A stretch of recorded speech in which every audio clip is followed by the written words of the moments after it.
Justice Yahya Afridi Pakistan के नए chief justice होंगे। पार्लिमानी कमेटी ने 2/3 अक्सरियत से नामजद कर दिया। JUI की मुखालिफत, जस्टिस मंसूर अली शाह की हिमायत। जस्टिस याहिया अफरीदी की नामजदगी 8-1 से हुई। तहरीक इंसाफ का इजलास का बॉयकॉट, अरकान ने शिरकत नहीं की। वजीर आजम पार्लिमानी कमेटी का तजवीज करदा नाम भिजवाएंगे। सदर मुमलिकत की मंजूरी से नए चीफ जस्टिस का तकर्रुर होगा। नए चीफ जस्टिस की मुद्दत ज्यादा से ज्यादा 3 साल और उम्र की हद 65 बरस होगी। 25 अक्टूबर चीफ जस्टिस काजी फायज ईसा के ओहदे पर आखिरी रोज है।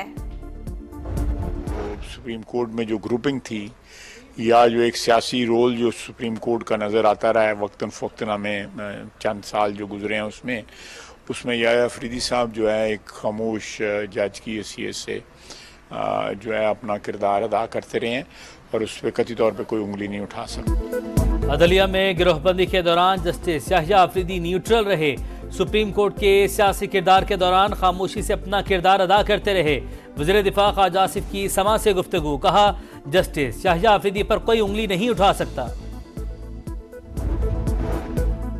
नामजद चीफ जस्टिस याहिया अफरीदी ने कैम्ब्रिज यूनिवर्सिटी से LLM की डिग्री हासिल की।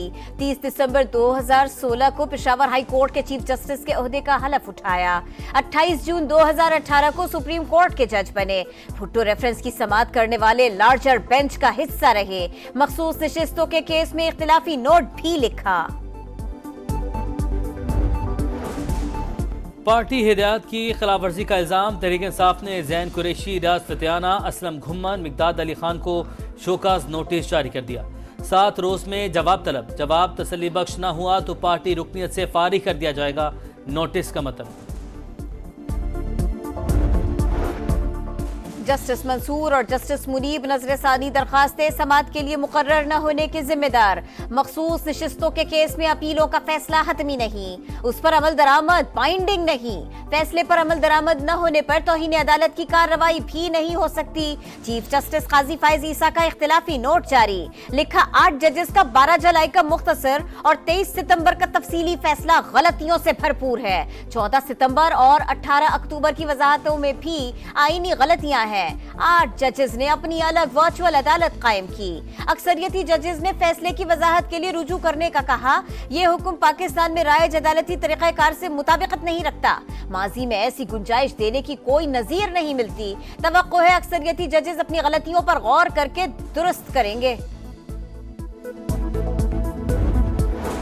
मखसूस नशिस्तों का केस, अक्सरियती फैसले से इत्तफाक नहीं। जस्टिस जमाल मंदुखेल का भी इख्तिलाफी नोट जारी, लिखा 41 आज़ाद अरकान की हद तक रिकॉर्ड पर ऐसा कुछ नहीं कि वो PTI से थे। आरओज़ और इलेक्शन कमीशन की गलती की सजा 39 अरकान को नहीं दी जा सकती। जो पार्टी का टिकट या डिक्लेरेशन जमा नहीं करवाता वो आज़ाद तस्वुर होता है। 26वीं हमारी आईनी तरमीम अवाम की तरक्की, खुशहाली और सियासी इस्तेहकाम के लिए एक संग मील की हैसियत रखती है। आम आदमी को यकीनन आसानी हासिल होगी। चार्टर ऑफ डेमोक्रेसी ये उस विजन की भी एकम्प्लिशमेंट है और तकमील है। आईनी बेंच की तश्कील मिसाक़े जमहूरियत के विजन की तकमील। 26वीं आईनी तरमीम तरक्की, खुशहाली, इस्तेहकाम के लिए अहम संगे मील है। आईनी बेंच की आम आदमी को इंसाफ में आसानी होगी। वज़ीर आज़म की कौम को मुबारकबाद। काबीना इजलास से खिताब में कहा, मुल्क की मुआशी सूरत हाल बतदरीज बेहतर हो रही है। SCO कॉन्फ्रेंस में सिक्योरिटी बड़ा चैलेंज था। पाकिस्तान का इमेज दुनिया भर में बेहतर हुआ। पाक फौज ने भरपूर मदद की। गजा और लबनान में जंग बंदी को नागुज़ीर करार दिया। कहा आलमी अदालत का फैसला रद्दी की टोकरी में फेंक दिया गया। बेगुनाहों का कत्लेआम बंद किया जाए। पार्लिमानी कमेटी में PTI को कम नुमाइंदगी दी गई। बैरिस्टर गौहर का शिकवा, कहा PTI में कोई फॉरवर्ड ब्लॉक नहीं। शिबली फराज का कहना है आईनी तरमीम ने इंसाफ के निज़ाम को हिला कर रख दिया। जजेस की तकर्री पार्लिमानी कमेटी के जरिए करना अदलिया में मुदाखलत है।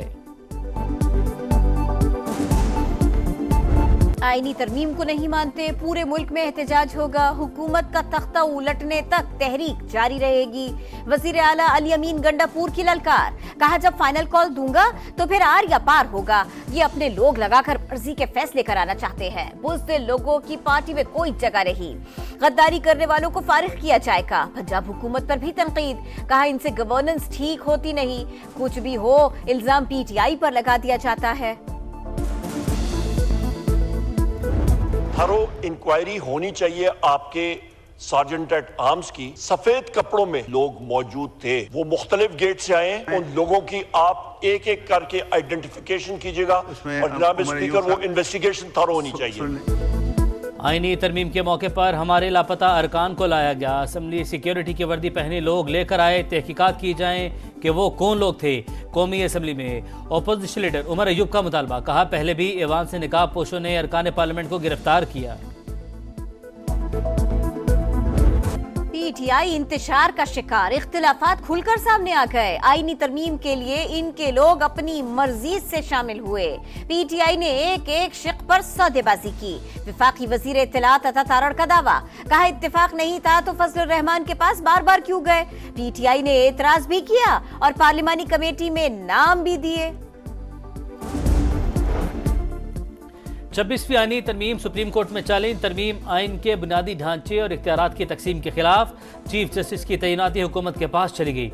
अदलिया की आज़ादी के मुनाफी करार देकर कलअदम करार दी जाए, दरख्वास्त गुजार का मौक़िफ़। सिंध हाई कोर्ट में भी दरख्वास्त दायर, मौक़िफ़ अपनाया।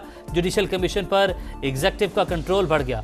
अगर सियासतदान जजेस की परफॉर्मेंस रिपोर्ट मुरतब करेंगे तो अदलिया आज़ादाना कैसे काम कर सकती है।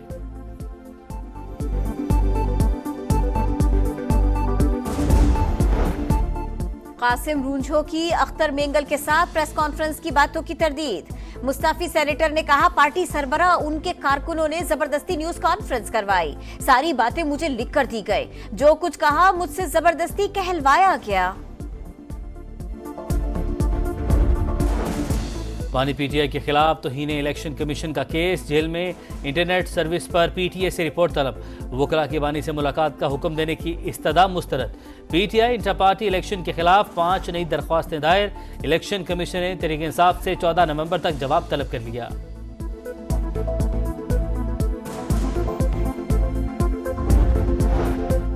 अपनी छत अपना घर कर्ज मंसूबा। वजीर आला मरियम नवाज का कोट लखपत में खातून के जेरे तकमील घर का जायजा, मुबारकबाद दी।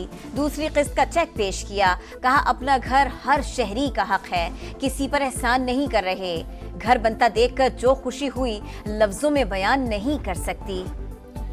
कराची में कोरंगी 2.5 नंबर के करीब मुबैना पुलिस मुकाबला, एक डाकू जख्मी हालत में गिरफ्तार, फरार साथी की तलाश। एटीएम में लूटमार करने वाले गैंग के 3 कारिंदे पकड़े गए, असलहा और लूटा हुआ सामान बरामद। पिशावर, स्वाबी और मर्दान समेत खैबर पख्तूनख्वा के मुख्तलिफ इलाकों में बारिश। नौशहरा और जिला खैबर में भी बादलों की गरज बरस। हरीपुर 4 सद्दा में भी जल थल एक, मौसम सर्द हो गया। लेबनान में जंग की शिद्दत बरकरार। बेरूत में अस्पताल के करीब इसराइली तैयारों की बमबारी, 4 बच्चों समेत 18 शहरी शहीद। कई रिहायशी इमारतें ज़मीनपोश। जंग और मुज़ाकरात साथ साथ नहीं चल सकते, हिज़्बुल्लाह का ऐलान। तेल अवीव और हैफा पर रॉकेट हमले। हिज़्बुल्लाह का ड्रोन नेतन्याहू के बेडरूम से टकराया था, इसराइली मीडिया का एतराफ़।